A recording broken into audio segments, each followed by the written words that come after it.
ତମର ପୁଅ ଅଛି ସେ ପୁଅକୁ ଆମ ବିଦ୍ୟାଳୟରେ ଜଏନ୍ କରିବା ପାଇଁ ବୋଲିକି କନଫେସନ୍ କି ଜଏନ୍ କରିବା ପାଇଁ ବୋଲିକି ଆମର ନିମନ୍ତ୍ରଣ ସରକାରଙ୍କ ନିର୍ଦ୍ଦେଶ ପ୍ରକାର ନିମନ୍ତ୍ରଣ ପତ୍ର ଦିଆହେଲା। 2 ତାରିଖ ଦିନ ଆମ ବିଦ୍ୟାଳୟରେ ପ୍ରବେଶ ଉତ୍ସବ ଏବଂ ଖଡ଼ିଛୁଆଁ କାର୍ଯ୍ୟକ୍ରମ ହେବ। ଏହି କାର୍ଯ୍ୟକ୍ରମରେ ନିଜେ ଉପସ୍ଥିତ ରହିବେ ଆଉ ମା ବାପା ପିଲା 3 ଜଣ ଉପସ୍ଥିତ ରହିବେ ତାଙ୍କୁ ଆମେ ସ୍ୱାଗତ କରିବୁ। ଆଉ ଗ୍ରାମର ଅନ୍ୟମାନଙ୍କୁ ଯେମିତି କି ଅଧିକ ପିଲା ଆମର ସ୍କୁଲରେ ପ୍ରବେଶ କରିବେ। ଯେମିତି 5 ବର୍ଷରୁ ଅଧିକ ପିଲା ଏ ବର୍ଷ ପ୍ରଥମ ଥର ଆମ ବିଦ୍ୟାଳୟରେ ନାଁ ଲେଖିବେ ଆଉ ବାଲବାଟିକା ସେଟା ଆମ ବିଦ୍ୟାଳୟରେ ଖୋଲା ହେବ। ତାପରେ 6 ବର୍ଷରୁ ଅଧିକ ପିଲାମାନଙ୍କୁ ପ୍ରଥମ ଶ୍ରେଣୀରେ ନାଁ ଲେଖିବେ।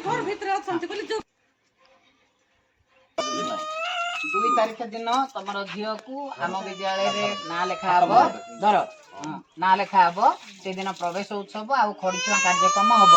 ତେଣୁ ଏଇଟା ସରକାରଙ୍କ ତରଫରୁ ଆପଣଙ୍କୁ ନିମନ୍ତ୍ରଣ ଦିଆଯାଇଛି। ବାପା ମା ପିଲା ସହିତ ବିଦ୍ୟାଳୟରେ 2 ତାରିଖ ଦିନ ଉପସ୍ଥିତ ହେବ। ଏପ୍ରିଲ 2 ଆସନ୍ତା ମାସ 2 ତାରିଖ ଦିନ ଆମ ବିଦ୍ୟାଳୟକୁ ବାପା ମା ସହିତ ପିଲାକୁ ଧରିକି ଆସିବ। ସେଇଦିନ ପିଲାଙ୍କର ପ୍ରବେଶ ଉତ୍ସବ ଆଉ ଖଡ଼ିଛୁଆଁ କାର୍ଯ୍ୟକ୍ରମ ହେବ। ଯେଉଁଟା ଆମେ ଅଙ୍ଗନବାଡ଼ିରେ କରୁଥିଲେ ଏ ବର୍ଷଠାରୁ ଆମ ବିଦ୍ୟାଳୟରେ ସେ କାର୍ଯ୍ୟକ୍ରମ କରାଯିବ। ତେଣୁ ଓଡ଼ିଶା ସରକାର ତରଫରୁ ତମ ପିଲାକୁ ଧରିକି ସ୍କୁଲକୁ ଆସିବ। ଆଉ ବାପା ମା ପିଲା 3 ଜଣ ଯାକ ଉପସ୍ଥିତ ରହିବ। ସରକାରଙ୍କ ନିୟମ ପ୍ରକାରେ ଆମେ ନିମନ୍ତ୍ରଣ ଦେବାକୁ ଆସିଛୁ। ଆଉ ଏ ବର୍ଷ ଆମର ବିଦ୍ୟାଳୟରେ ନୂଆ କରି ବାଲବାଟିକା ସ୍କୁଲ ଖୋଲା ହେବ। 6 ବର୍ଷରୁ ଅଧିକ ପିଲାମାନଙ୍କୁ ଆମେ ପ୍ରଥମ ଶ୍ରେଣୀରେ ନାଁ ଲେଖିବୁ। 5 ବର୍ଷରୁ ଅଧିକ ପିଲାମାନଙ୍କୁ ବାଲବାଟିକାରେ ନାଁ ଲେଖିବୁ। ଏଇଟା ସରକାରଙ୍କ ତରଫରୁ ନିମନ୍ତ୍ରଣ ତରଫରୁ ରହିଲା। ଆମ ବିଦ୍ୟାଳୟରେ ପ୍ରବେଶ ଉତ୍ସବ ଆଉ ଖଡ଼ିଛୁଆଁ କାର୍ଯ୍ୟକ୍ରମ ହେବ।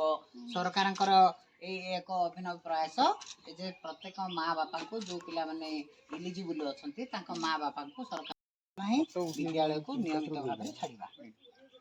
ନିମନ୍ତ୍ରଣ ପତ୍ର ରହିଲା। ସ୍କୁଲକୁ ଯିବେ ହେଲା।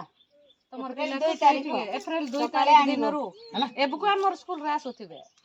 2 ତାରିଖ ପରେ ସେ ସ୍କୁଲକୁ ଯିବେ। ଆରେ ଘରେ ରଖିଦେବୁ ନାହିଁ ଏମିତି ଏକା।